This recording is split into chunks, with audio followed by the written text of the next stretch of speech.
Good morning, gardeners. Good morning, YouTube. And here I want to show you because not everything is perfect. Not everything is perfect in the gardeners and sometimes in the garden, and sometimes you come on and you see things that literally break your heart. As you can see, I have a lot of tomatoes right here, and this one I got a little bit of the early blight. I dust some copper fungicide on it. Actually, I did it in all of them, but then I come this morning and look at this. This is a pink daddy hybrid and completely wilted. And look at the tomatoes. It's loaded with tomatoes everywhere, but it doesn't look like it's gonna make it. And this can be a few things.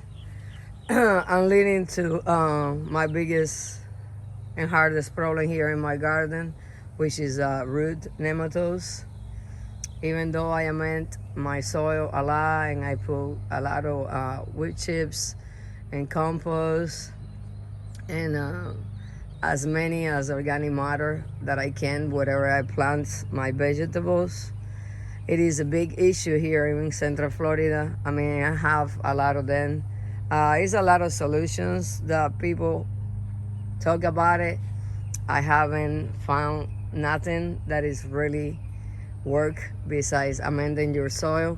But they're talking about beneficial nematodes and milk spore and some stuff out there. But at the end of the day, those stuffs are so expensive that I haven't been able to afford them. So I just gonna probably trim it and hope for a comeback. I don't know if that's gonna happen. It was a huge rain the other day, so maybe that has to do with it.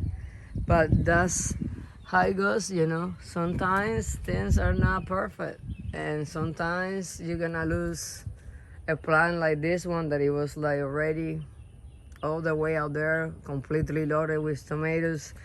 And that's why I always plant things in different places. This one is a F1 hybrid, and this one is a Nala. No. Let me take care of my sidekick. She's always in the wrong place. Nada. Huh. Go out of there. So this one is a Brandy Boy. It never does so great for me, even though it's a hybrid, but it has a few tomatoes, so I'm gonna try to see if I can pull through it with her and do the best I can. And this one is another Big Daddy hybrid, and it's okay, it's alive, but again, early blight. And that's what we're dealing here in Florida, Central Florida. That's what is so hard to get these big steak tomatoes. And I dusted with copper, and I'm hoping that it'll survive. But then again, like I always told you guys, things are gonna happen, and you just kind of walk around and monitor the situation, and you do the best you can. But don't ever get stuck in a plant that you know, or a vegetable that you're not gonna be able to save, because you're gonna waste time and resources, and sometimes you just have to let go. And it's hard though, it's not easy. But as you can tell, it's not the only place that I had tomatoes. I have here, I have another one of the Big Daddy, and I have another one over there. I need to stake those out, but I always try to plant my tomatoes and everything else in different places in my garden, so that way. Let me show you my mangoes right quick. She is loaded with mangoes everywhere, and I'm protecting sun, you know. And sun, I'm leaving it open because at the end of the day, you know, the creatures gonna get to something. But going back to tomatoes, I have some right in the other side of my garden because I just want to make sure I can eat some tomatoes. And if I do it just in one side, it's never gonna work. But here with my blueberry patch, I have some F1 hybrids, and they're doing pretty good. This one has more acidic soil, and as right now they don't look, you see, they look pretty good. And then in this other side here, in couple of the raised bed that I amend a lot, I have a pink hybrid right there, and then this one is a Big Daddy. And as you can tell, they coming along pretty good with tomatoes and everything else.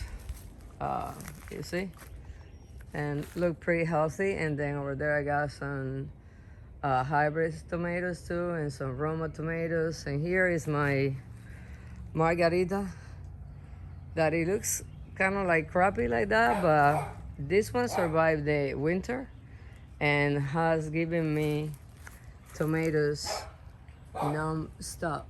And you see she's flowering more, and then I have another one on the other side. But I always go out there and plant something. And if you're gonna plant tomatoes and you live here in Florida or Central Florida, remember we get early blight, late blight, we get black spot, anthracnose, root nematodes, and then humidity, the heat. Really, tomato is a luxury for us. But I want you guys to see, look at this, how many tomatoes are coming along.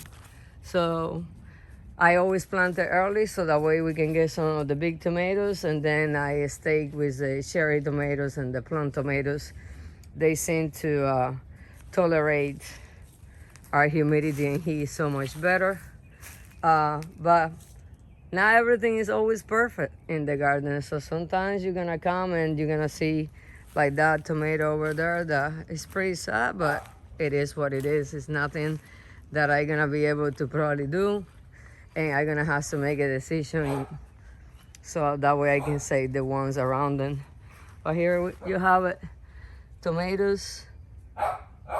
It's still coming and we'll have sun. So don't get discouraged with anything like that.